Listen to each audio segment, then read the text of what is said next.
Oh, yeah. Oh. Hi, Angie. Hi. Hi. Thank you Thank for having you. me. Thank you for joining us today.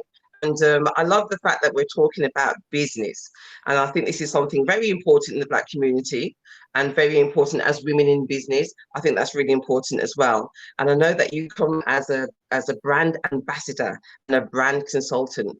Could you tell me a little bit about you and then how your role, tell me about your role as well. Okay. So my background is human resource management. I've set up functions in different businesses, corporate, small to large businesses. And back in 2012, I left that role and was looking after my mum who had Alzheimer's. But in the meantime, I wanted to help build the profiles of Black business owners. And so at that time, I started off what is now known as Teams Global. Together, everybody achieves more success. And global, because I knew that one day it would always go global. The same way that Oprah Winfrey is like a household name, I wanted Teams Global to be that.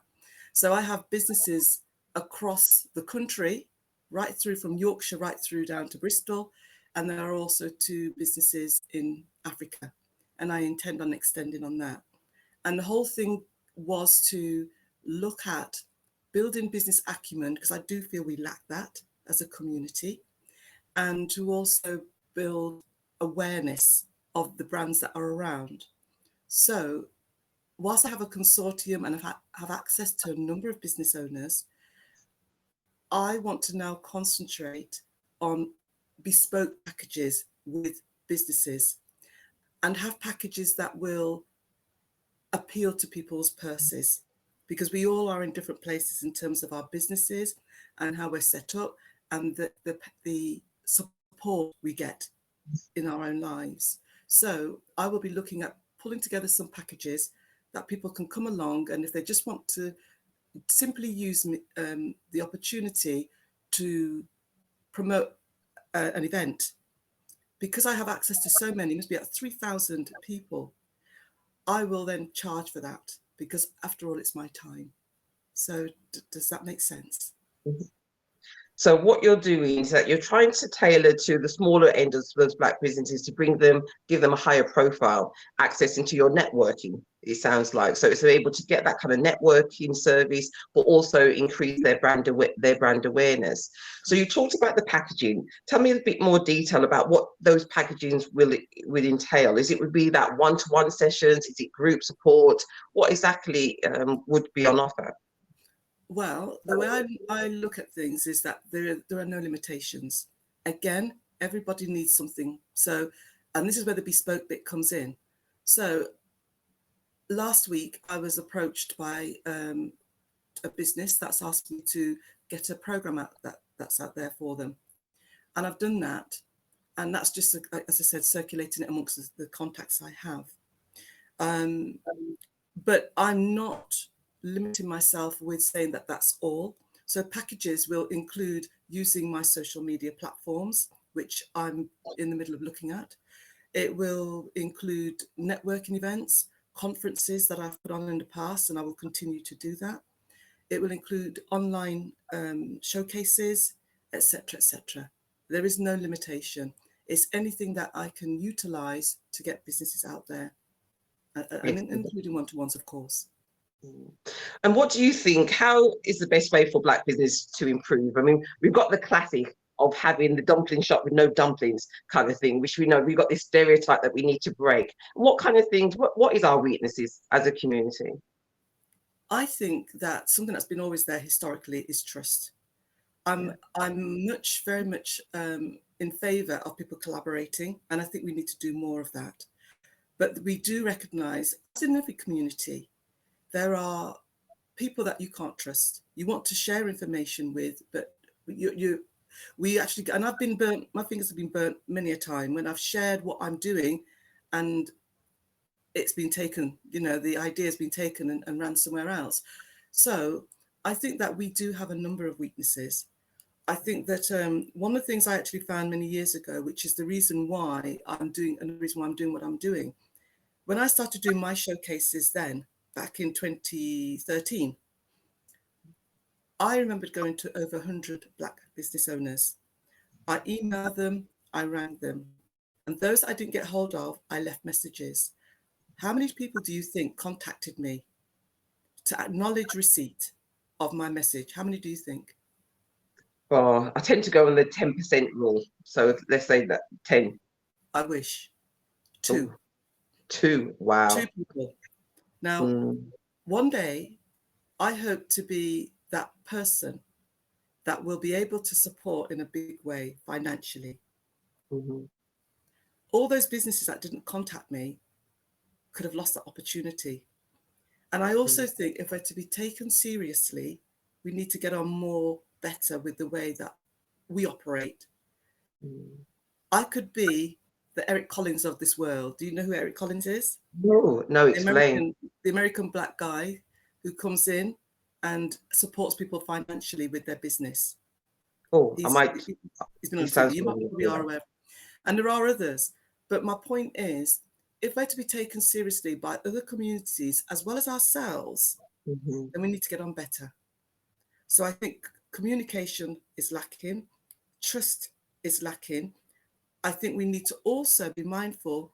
I've gone around to lots of different events, and when I ask people, are you HMRC registered? They say no. No, I'm not. How long have you been going? Oh, about 2 years. Really? And you're not HMRC registered? And I say to every single one of them, if you are serious about your business and you are intending on it being generational wealth, get yourself registered, because you think you might be getting away with it now, but further down the line, you might end up finding yourself in trouble. So Yeah. if you're starting business, build the foundation and get it right. Otherwise, you're leaving yourself wide open. And I've found quite a lot of businesses don't have not signed up for tax. And in many cases, I've heard people say, oh, it's because I've been told I don't need to do anything for 5 years. Really? Ring the tax office and ask them the question. Get it straight from them. And I've found in the past, when I've rang the tax office, they're great. They want to see people be successful. And I've never known anyone that's tried to wing one with me or anything like that. So let's start with getting our foundation right. Then I think we need to look at the infrastructure. People are many a time, they are victims of their own success. The infrastructure is missing. They And what do don't you have. mean by that? What do I mean? Hmm. And I've been guilty of this myself. We tend to think, one, we can do things ourselves. I'm a perfectionist. And I always think to myself, can you do the same at the same level that I would do it? Hmm. Yes, I can delegate, but it's also making sure that you're going to do it at the level. And I'm not going to have to keep coming back. And sometimes it's just easier to say, right, I'll do this myself. As you grow in a business, you will start to realize that it's, you know, don't become an island. You need to utilize the services that you've got around you. One. Mhm. Two, don't expect people are going to do things for you free. That's another thing that I think is not great in our community. We cannot expect a person to be running business and expect that we're going to get freedom. We have to be able to invest. And I use that word because it tends to click better when you say that. We can't expect that we're going to have something for free. And even if it means a barter of services, an exchange, that's fine. But we need to make sure that we are going to be giving something back for what we're going to be receiving. So I think that that's another big thing that we're known for, you know. Yes, very, So very yeah, much so. that's just some of the things I think that we need to look at. I think that's excellent, and I think it's very, very true. I remember helping a friend of mine. He was selling car air fresheners, and they were only £1.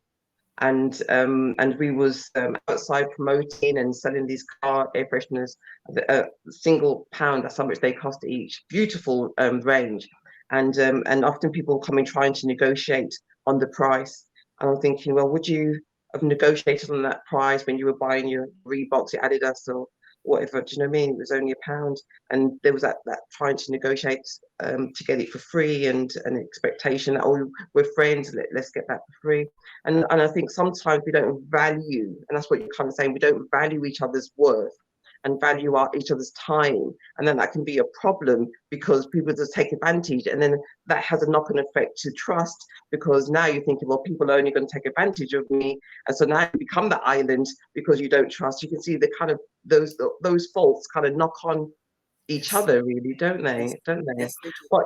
But I definitely agree, and I've gone to many events, and you can pick up products, and you can see that they haven't followed guidelines on the labeling or how the jar's packaged and so forth. So you can see it's some homemade kind of items, and I think in the Black community we have a lot of that, Yes. and we need to level up. So I definitely agree. Totally agree with with that. that. That's a big Yeah. thing as well, compliance. You know, people don't go and seek. I think they think, you know, and I've heard one or two individuals say this before, are you a hobbyist or are you a business owner? And I think that there are aspects of business that we don't think about. And I think the one thing that, again, is lacking, this is against the priority of things that we need to sort ourselves out with. When someone does something, regardless of how short or long the time, it is still their time. Yes. We need to be paid for that. Mm. It isn't about doing a product and the product is there. It's about the time that goes into that and everything else that goes into that. And that's where the price comes from. But people don't recognize that. So I hear all about that. And I think that there should be some subjects on discussions. What does value mean to you? And let's get people on the same page. I think that needs to take place as well. Yes, yeah. And I thought you see there's people talk about the fact that if you go into a black shop, the price is a little bit more expensive, and not fully appreciating because we haven't got that collaboration. People are buying it singly, and so that does become more expensive.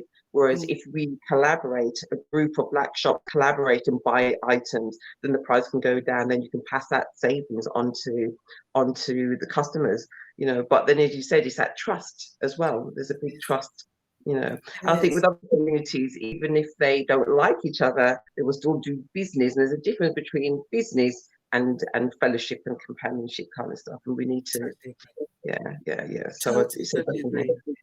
I was. mm, You've just took my mind back to one or two people in the past that I've spoken to, where they've tried to get hairdressers or barbers together to buy in bulk and share the cost, and it doesn't work. People don't do it, and I don't know why. Where's the mentality gone? What does it make sense that we buy something as a bulk load, share the cost? That would work, but people don't generally do that, and I guess it's down to trust. yes. I mean, a lot of people will talk about the Willie Lynch speech. Do you know that speech? So No. it was just talking about Willie Lynch's speech was about how to make a slave. Was about, and it was just looking at how to instill that divide and conquer, that mistrust amongst people. So dividing the males from the females, the young from the old, the in the house to the in the field. Do you know what I mean? It was about having that kind of separation. And there's questions over whether that speech was authentic or not, but the essence of it and that divide and conquer, I think, still rides quite strongly true in our community, and something that we need to look at. So it's about changing a mindset and having that kind of having that kind of change there, so that it can have an effect on our businesses. And I suppose by you having that network of people trustworthy that you're aware of, that that are loyal to you, that their quality of work and their standards, if somebody comes to you, at least that can increase this trust, knowing that these people have already been vetted and they're not there to abuse, because abuse happens in business, doesn't matter what race there is. But to have a safer cushion could be a massive advantage. I totally agree with that. And thank you for picking up on something. I do like the word vetting, or the concept of it. Many years ago, a friend of mine, no names mentioned, she's a celebrity out there, but she was involved in, the online sales shops. And a lady was selling handbags. And unfortunately, She went to this channel after they'd made loads of sales on these handbags, and the lady only had the one bag. The one bag. They had to go back and tell all the customers that they only had that. I don't know what they told the customers. I'm sure they wouldn't have told them that. But and my understanding is it was a black woman. All right. Okay. And why would we do that? So again, we talk about vetting. It's making sure that people are serious with what they're doing. And when I say serious, if people have gone in and they've done something at home, they've decided to make bath bombs or something because they've seen it on YouTube and they've had a go, they've started sending it to family and friends or giving them out as gifts, and now they decide they want to make it into a business, they don't always seem to have that inner standing, my word. They don't have that inner standing that there are much more procedures, let's say, and things that they need to follow if they're going to take it out into the public domain. You can't just have a label saying that it's a butter, you know, a body butter. You need to say what are the contents. You need to put all the health and safety things on there. You need to have the right packaging and everything else that will go with it. But people don't see that. What they see is, oh, my family and friends like this product or this service, so I'll start to do it as a business. And stepping over that bridge to going into that is what I think, again, we lack. And we know that lockdown brought a lot of people to the point where I'm going to start my own business because it sounds all so good and all up there. And it's not quite like that. It's hard work. And also people giving in their work, giving in employment, full-time employment, to put it all into this one business. That's a no-no as well. Make sure that that's working at the same level that you can allow that transitioning. That's another thing I've come across as well with people. People taking risks without doing their homework. Correct. Correct. I think that's where we need. I think that's where we need to support each other. And if it's a hard tell, then it has to be a hard tell. But sooner tell the person so that they're fully aware, as opposed to letting them continue and then finding themselves in hardship. That's not a good Definitely. line. Or breaking rules and regulations. Do you know what I mean? By having products that haven't been tested. Exactly. You know? Yeah. Yeah. There's a big fine that comes along with that. Absolutely. And the thing is, all it takes is for someone to have a reaction. What happens? Legal problems. Or complain. Just complain. A complaint, yeah. So I think that's where, I'm not saying everybody, but I think that a lot of people that go into business do not recognize that side of the business world. Yes, I agree. And I agree. And as part of us kind of leveling up, because I think we have got the skills to be very good negotiators, to manage, to help hold businesses, to communicate, to sell. We have the gift of the gab, and I think other people tap into those resources and make financial wealth and out of it, and we tend to lack. So whether it's going to be music or it's going to be our clothes and our flair, our beauty products, our hair products, there's lots of people making a lot of money from those resources, but it doesn't seem to be coming into the Black community's pockets. And I think there's definitely a gap there that we could fill, given the right resources like what you're doing here. Yeah. I think you're absolutely right there. I think the world needs more of you and me, don't they? Well, at least we're getting the word out there. That's what we need to do. Again, please. So at least we're getting the word out there, maybe starting people thinking about it and knowing that there's resources are there. Because that's the other thing, you were talking earlier about kind of that brand awareness and letting people know what is available, you know, so we know that there are options and there's things we can choose. And I think another element, which I'll just quickly mention, which I think is very important for us, is that we can be very, very hard on ourselves. So if we're doing business and it's a black on black business and there's a fault, we're more likely to spread that they're really terrible, they were really bad, I went there and they had this and I didn't like it, and we spread that bad news very quickly. Whereas in other communities, I know that there's a practice of telling that information to the person that you got the bad service from, and telling them what you need in order to correct that service, and then going back to that person, do you know what I mean, so that they can improve. I think it can be really harsh if we just give up on people straight away, give up on the Black community straight away, you know, and just say, well, I'll never use a Black service in that area again because of one bad experience. Whereas we don't do that with other people. We don't, you know, make that block statement. You know? Spot on. And again, along my journey, I've actually connected with Black business owners that will not work with our community. So there's that other way around as well. I will never work. There was one person I remembered right at the very beginning when I started this journey. He does DIY, and he said he was turning up to Black people's homes. They weren't moving furniture out the way or anything to get ready. You go to other communities, they've got everything ready that the person gets there, job gets started.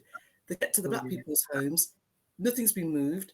They expect that that's part of the package, and then they get themselves into trouble then when the job that they were there to do initially takes longer. So it means more payment. They don't understand. You didn't say that in the beginning. Yeah, but now you've left me a day to get to move your furniture around when you should have moved it. So there are a lot of disconnects that we should know differently. And I don't know what we want to put it down to, but regardless about what we put it to, come on, let's use our common sense. We try and do what we can for people. And if we're not sure, ask the question. Don't make a presumption and then leave people to come and do work. And I, unfortunately, have heard that so many times. I won't work with our Black community ever again. Wow. And it's sad. So it's about changing that mentality, and you said it's about respecting each other, isn't it? It's respecting each other's time and quality of service. That's what we need to do, so that we give a good service to the Black community, to our community, and you know, we give that, and we respect for all the service that we receive. You know, I think it's very important, because it's very sad if we turn around and that Black pound always goes out and doesn't come back in. You know, it's sad, isn't it? It is. And I suppose another thing which I've noticed as well is where sometimes we can be too niche and say that our services are only for Black services, do you know, and be locked into a very small population. Do you know, especially in the UK, if you're only, you know, if you're not international, but looking at the UK, it's quite a small population.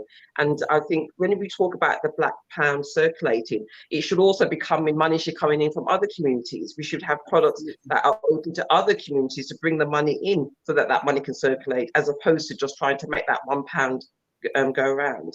I totally agree. You know, I keep saying to people, and I'm one of them victims as well, or one of those people that used to say, you know what, it's just for the Black. In the very beginning, I just, you know, even with what I'm doing now as a brand ambassador, for me, I'm opening the gateways. When you're in business, it's about receiving, right? And in my opinion, if ET wants my business, come and get it, because the money is coming back into the Black community. At the end of the day, that's what is happening. And I think that you're absolutely right. We need to support each other more. And I think that there are one or two things that we could be doing better as a Black community that will help to build confidence. But I'm keeping that there for now. But there are things that I want to look at doing that I don't see other people doing. You know, we talk about the directories. That's just one of the things. I will be at some point using my website, the team's global website, to recognise people. That will be part of the package. Podcasting is also part of the package that I want to be looking at doing. Things to get people out there. But for me, I think it's more important to say it's Black owned. And meaning then that the door is open to anyone to come and utilise those services. And that's, so I totally agree with you on that note, you know. Let it be open to anyone, you know, because I do think that we leave it too niche, and let's be proper with people. Yeah, that could be a problem, because it's, you know, it's a small pocket. We're a small population here in the UK, and really what we need to have everybody's money coming into the Black community, not just that money circulating around. Absolutely agree. Absolutely. So how do these Black businesses, get hold of you? Well, there's an email address. I would normally give my phone number out, but sometimes that can get a bit too much. And I'm so busy right now, and I hate missing people's phone calls. So I would suggest to people to email me on Teams Spirit. So TEAMS SPIRIT.global teams@gmail.com. I'm also on Instagram, so look for Teams Global. And yeah, they're the main two things. I'm on LinkedIn, but some of these social media platforms, I've sort of inadvertently abandoned them. So I'm now on it where I'm trying to bring them all back up to speed and be able to spend more time looking at them. So, but people will always get me on email, you know, Okay, and so I'll contact them. So if somebody is starting out in their business, or they're already quite established or want to take it to the next level, then they contact you via your email is probably the best way to get hold of you. Give you a little brief about what they do, and then you'll be able to contact them and give them ideas on how you can help and costings. Absolutely. Yeah, I'll do a consultation with everyone. I do a half an hour consultation. And actually that brings me to another point. When I was doing my HR days employed by businesses, I still do HR bespoke products ever so often.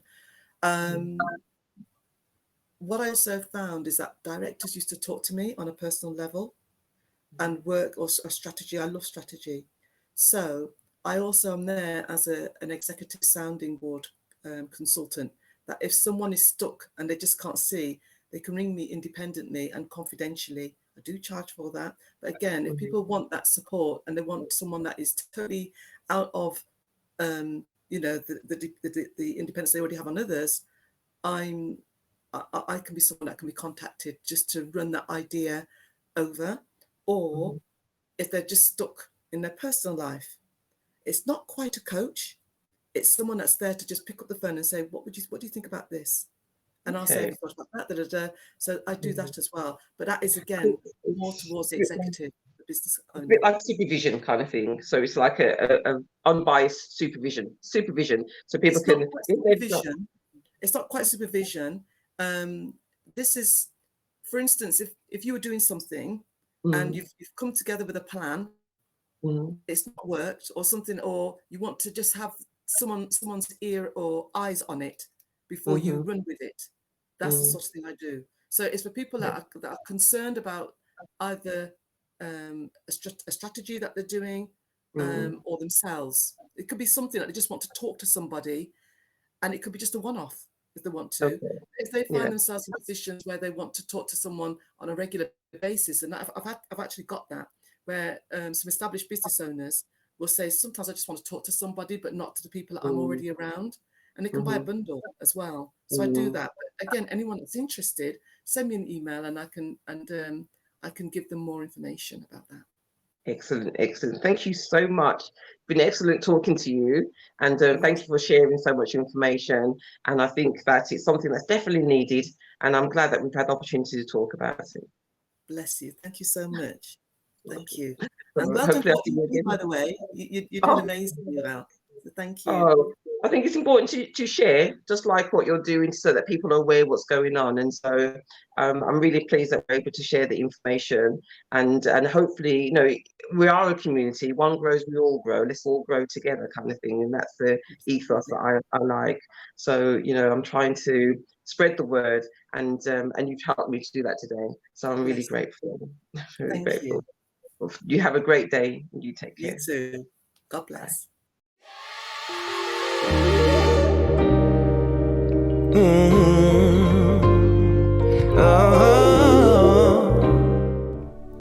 If at the end of a hard and stressful day, you are searching for a quick and easy way to relieve tension, stress and anxiety, Morgan Gina's Magnesium range could be the answer for you. Find out more about our mineral of relaxation. Relieve your tension, replenish, restore and rejuvenate with Morgan Gina's Magnesium range, available at morganginas.com.